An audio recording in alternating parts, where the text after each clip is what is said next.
O secretário Alan, da Polícia Civil do Rio de Janeiro, está aqui. Secretário, eu não estou aqui para fazer papel de defesa de polícia, nem coisa nenhuma, mesmo porque, quando a polícia erra, eu falo que erra.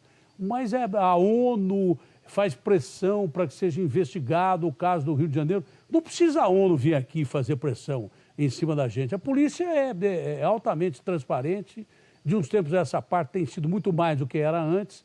E é claro que num lugar onde morrem 25 pessoas, inclusive um policial, eu não vi ninguém reclamando a morte do policial civil até agora, não vi, só falam dos 24 que morreram e obviamente que tem 2 outros que morreram no metrô. Tudo isso vai ser investigado, não precisa da ONU vir falar isso pra gente. Isso é uma questão natural e é uma coisa de domínio público que obviamente está sendo investigado pela Corregedoria da Polícia. Não precisa o organismo internacional vir aqui pedir para investigação. Dessa investigação até agora, o que é que se aponta, ou se é que se pode apontar alguma coisa?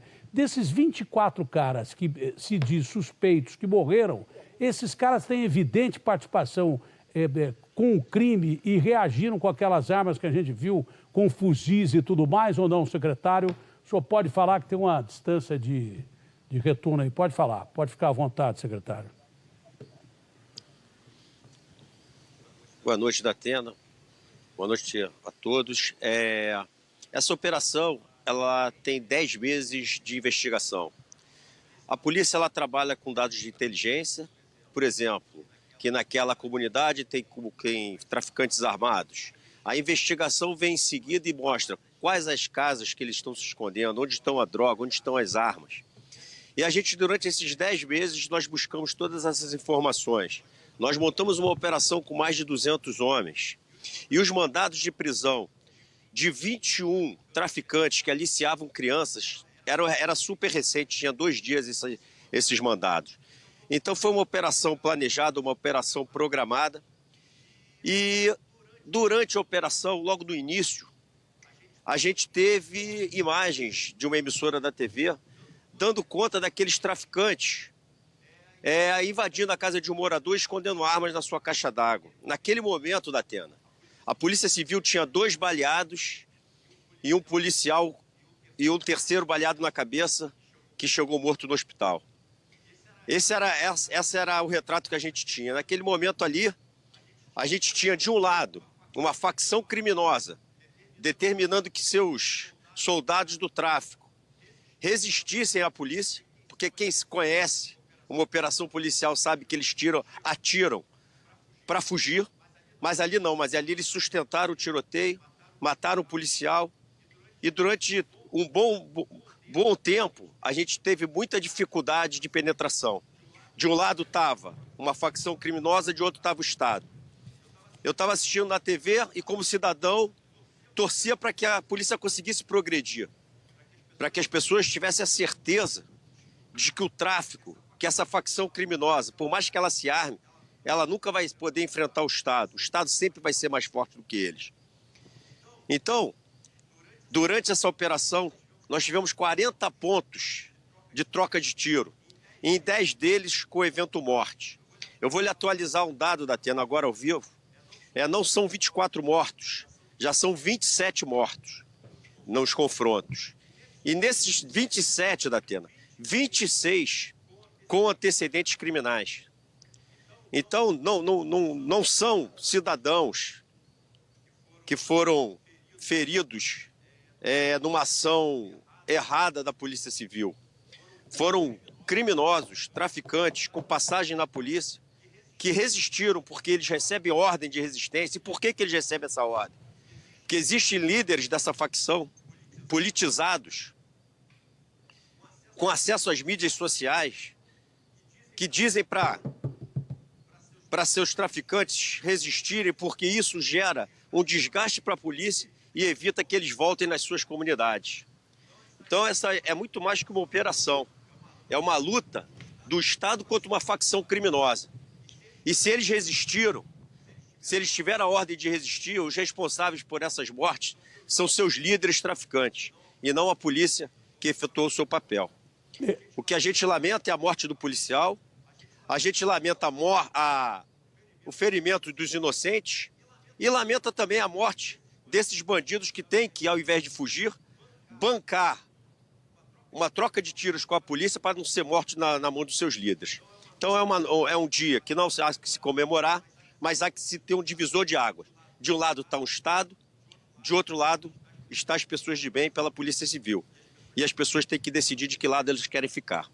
Olha, durante a intervenção militar do governo Temer, se apurou uma série de irregularidades na Polícia Civil do Rio de Janeiro, que essa série de irregularidades, a maioria, a maior parte, foi saneada pela intervenção militar, que inclusive contemplava o Pezão. O Pezão devia ter sido afastado e preso na ocasião, e o Temer não quis para não ter envolvimento político com militares. Durante essa intervenção militar, vamos dizer que a Polícia do Rio foi saneada da parte podre que tem. Como a minha classe tem gente que não vale nada, como a classe que você trabalha, seja ela qual for, tem gente que não vale nada, também na polícia tem gente que não vale nada. Só que, por exemplo, a Corporação do Rio, não sei quantas pessoas são da Polícia Civil. Aqui um policial mata alguém... Hoje são 9.500. 9.500 pessoas. Então, claro que no meio de 9.500 pessoas, tem gente que não presta. Mas na minha classe, na sua, de todo mundo tem. O saneamento da Polícia Civil do Rio de Janeiro se fez no momento necessário e foi saneada a mesma polícia. Vai sobrar alguém? Vai sobrar alguém. Agora, não basta você criticar a ação policial por criticar. Se essa operação teve o levantamento que teve, se ela foi cirúrgica, para, obviamente, trocar tiros com quem... o objetivo nunca é trocar tiros, o objetivo é prender. Mas esses caras não se entregam. Olha o armamento que foi apreendido aqui. Põe na tela, por favor, os fuzis que foram apreendidos e um obus. Tinha até um obus ali, um míssil. Cadê os fuzis? As pessoas não têm noção que no Rio de Janeiro, numa troca de tiros aí entre as próprias facções ou milícias, são apreendidos de 8 a 10 fuzis. Em zona de guerra não tem isso. As pessoas não entendem que a situação ficou... Não entendem que a situação ficou tão ruim. Não é só no Rio, mas no Rio também, né? Que 1 milhão de pessoas, segundo o último ministro, o Jugman, né? Tem 1 milhão de pessoas que não respondem a leis do Estado brasileiro dentro do Rio de Janeiro, das comunidades, que fazem dessas comunidades reféns. São pouquíssimas pessoas que representam o crime organizado, em termos da população do Rio de Janeiro, mas que mantém, sob a égide do medo, da morte, da lei do silêncio, um monte de gente calada e trabalhando para eles. Se não trabalhar para eles, eles matam. Esse é o grande detalhe. Então, essa história de bandido bonzinho, isso não existe bandido bonzinho, não. Não pense que o bandido é bonzinho. Ah, mas o bandido comprou remédio e tal, mas esse remédio vai custar caro para quem recebeu o remédio. Eles pegam filho, crianças, era esse o objetivo da operação, pegam crianças para aliciar, para fazer papel de aviãozinho no crime, porque o pai está desempregado, a mãe está desempregada. Aí o moleque começa a ganhar dinheiro e tal, e morre cedo, porque quem entra no crime morre cedo. Esse é o grande detalhe. Tem bandidos que entram em comunidades, não só aí no Rio, mas como aqui, dão um bico na porta da casa e falam assim, ó, você tem um dia para sair daqui ou sai agora com a sua família que nós vamos ocupar a sua casa. Se você ficar aqui, você morre. Tem gente que entra no meio de favela, isso me disse a doutora Cristiana Bento aí no Rio de Janeiro, que entra no meio de favela quando houve aquele estupro coletivo. Ela disse assim, ó, tem gente que entra no meio de favela aqui e fala assim, ó, aquela sua filha ali, mas ela tem 15 anos, não interessa, vai ser minha namorada. Se não for, os caras matam todo mundo. Então você não está enfrentando gente legal, gente bacana, você está enfrentando bandido. Agora, se a polícia erra, é claro que a polícia tem que pagar. Agora não precisa vir um organismo internacional para cobrar que a corregedoria ou que haja investigação, ou que o Ministério Público, sei lá, quem quer que seja, investigação da polícia. É até bom cobrar mesmo para ver que é ação legal. Esse é o detalhe. Ah, mas tem bala perdida? Tem. Isso tem porque acontece em qualquer operação onde bandidos estão usando arma pesada e a polícia, se não usar arma pesada, também se ferra. Um general, que hoje é uma figura importante no governo, nessa ocupação militar do Rio de Janeiro, falou, senhor Datena, pega esse fuzil aqui. Eu peguei o fuzil que ele estava. Era um fuzil diferenciado, um fuzil leve pra caramba, fiquei até assustado. Ele falou assim, aponta para qualquer lugar que você quiser aí. Eu falei, mas tem bala esse negócio? Ele falou, não, não tem. Eu peguei e apontei. Cara, ele falou assim, você erra o tiro daí? Eu falei, não, não erro, porque é impressionante. Aí ele falou assim, põe a mira holográfica. Você põe a mira holográfica, não tem como você errar o tiro. Então ele me dizia o seguinte, sabe o que acontece, Tatena? A gente da ocupação das Forças Armadas sobe, por exemplo, a comunidade. Tá? De repente, o que os bandidos fazem? Eles pegam o fuzil e atiram nas pessoas inocentes e dizem que foi o exército que matou, dizem que foi a polícia que matou. Isso acontece com frequência, então não tem bandido bonzinho. Você não está lidando com Gandhi, Cavalo Teresa de Calcutá. Agora, nós queremos tiroteios legalistas, não queremos nem tiroteio.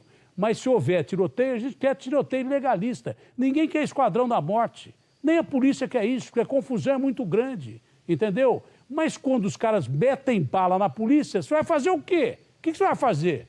Você vai fazer o quê? Porque se você não se defender, você morre. E morrem as pessoas que estão no entorno.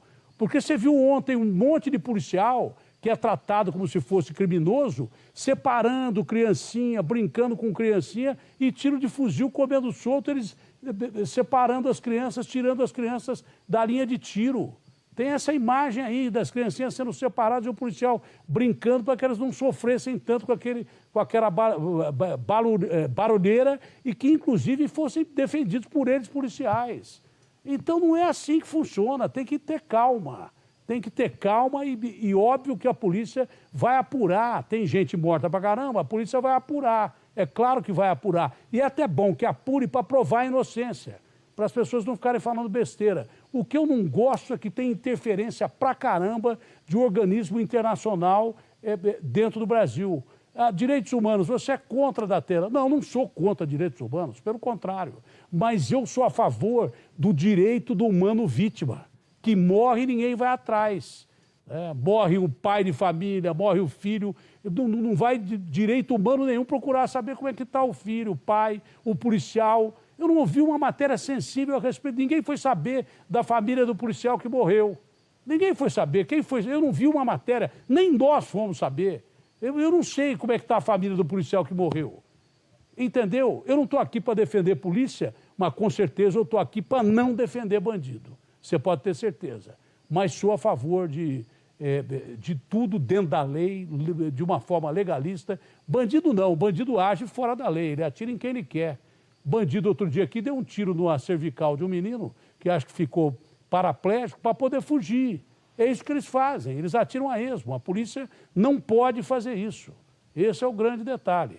Então, eu tenho a impressão que não há muito mais o que falar, não. Agora, a convicção, pela preparação da polícia que o senhor tem, que eu entendi até agora, que quem morreu estava com arma na mão e atirando na polícia. É isso que eu entendi ou não, secretário? Não, é isso mesmo. Dos 27 mortos no confronto, 26 já têm antecedentes criminais e todos foram periciados os locais. E a perícia dos corpos desses criminosos que foram neutralizados em combate, ela está sendo acompanhada por um perito do Ministério Público, combinado ontem com o Procurador-Geral de Justiça do Rio de Janeiro. Então a gente não tem nada a esconder, a gente quer transparência. Se quiser também ir lá e periciar as armas apreendidas, podem ficar à vontade. Então, assim, a polícia está muito tranquila do que aconteceu ontem lá. E fica o recado, não enfrentem, não confrontem, o Estado sempre vai vencer vocês.